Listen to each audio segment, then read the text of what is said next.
TitleMatchNetwork.com. Bill Watts came in, I believe. It was around 92, I think. Yeah. What are your thoughts on when he came in? I was actually, I thought this was going to be good, because I thought it'd go back to like it was in the WWF days.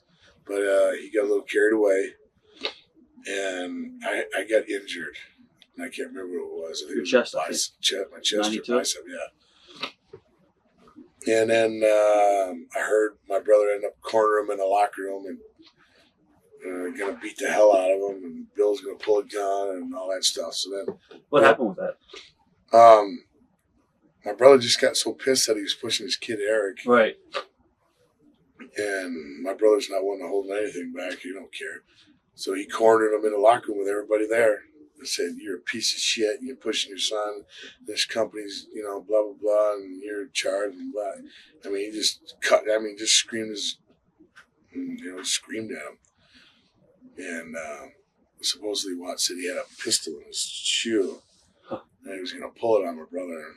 But I don't know if he did or not. But anyway, a couple of days later, Watts called me up and said, then our contracts were coming up in about 2-3 months, and he said, "I'll renegotiate yours, but I'm not giving you a brother." He said, "I'll give you this amount." He offered me some great money and stuff, but at the time, I just couldn't separate from my brother, so right. I gave it up and went to New York. Right before you guys left, Scott did some stuff where he started turning heel. Were you guys going to feud at all, or was that just teasing it? I think Watts was trying to do something, and we didn't want to do it at the time. So he was just teasing. Plus, he knew we were going to leave, so he just. How did you and Scott come up with deciding to go over to WWF? Just didn't have no choice. Right. Yeah, didn't have no choice. My brother attacked Watts, and that was it. Initial impressions of Vince McMahon, and how would you compare them to locker rooms? First night we were there in Green Bay. Nails, chokes out Vince, and beats the shit up. And has John Nord and a couple guys watch the door, and he beats up Vince or slaps him or does whatever, and then says there's sexual harassment and all this shit.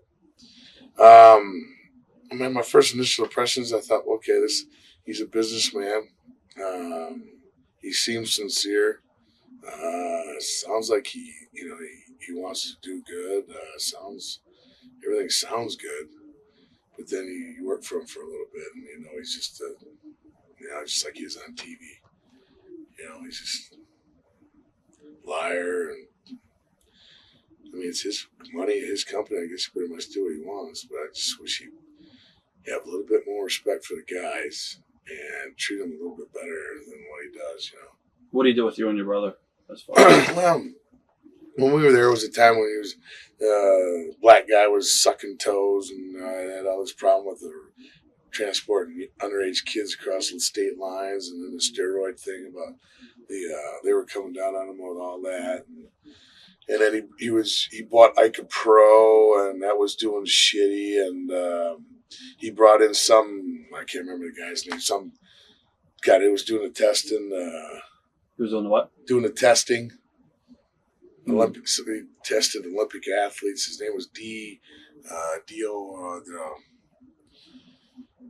He was a doctor that was doing the tests. Remember? Anyway, he was doing the tests, and this guy supposedly couldn't do anything without getting by. Right. And I remember one time he called me up and said, "You tested dirty." I said, "You're full of shit."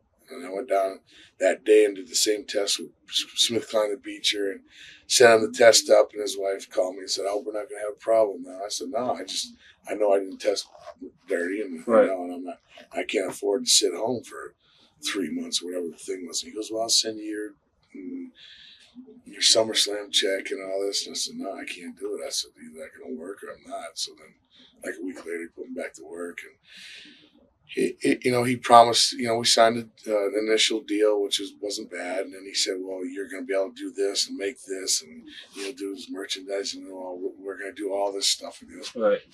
And you're pretty much at his mercy, because if you don't do it, you don't happen, you don't make the money. And then he told me, "Well, the merchandise isn't doing well." And I said, "Well, you control the merchandise. Either you spoof us up or spiff us up, or however you do it to get us over so the merchandise does sell, Or, I mean, it's all up to you. I mean, we don't have no control over it. If I control over it, I'd be able to sell my merch. Right. So, I mean, it was always, always button heads until it came to that one point we were in some town in New York, and my brother, once again, cornered him again, screamed and hollered at him, and he let us out of our deal, and we were gone.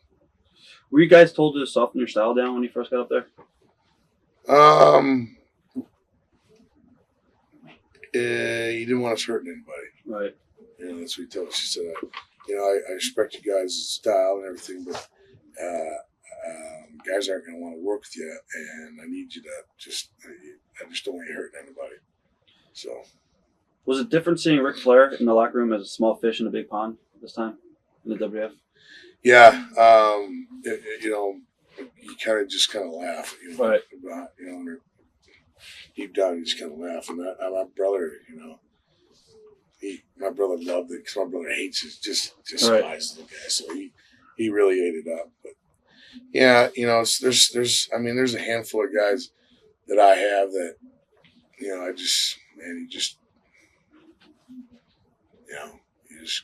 got a good word to say about him, What was Hulk Hogan like at the time? He was on a different level, When we went to the first time, Macho Man was there. Right. Hulk was there. And I remember Boss Man was there for a little while, and he was on his way out. So there's a few guys, and my brother got along with Macho and everything, so we talked to him a little bit about what was going on.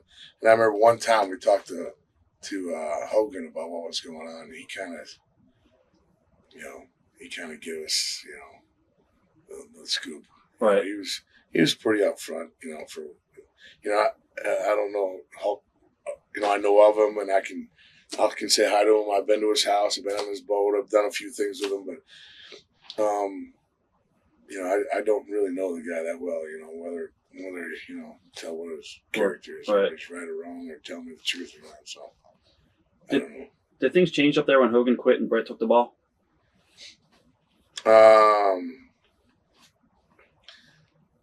Yeah, I think they're at a point there now. They're just kind of grasping. They were already in the shit, with all the court, right, and testing and the sexual. I mean, there was so much shit going on. Then when Hulk left, it was like now it dropped down to another level, and Bret tried to pick it up, and there's just no way he was going to do it.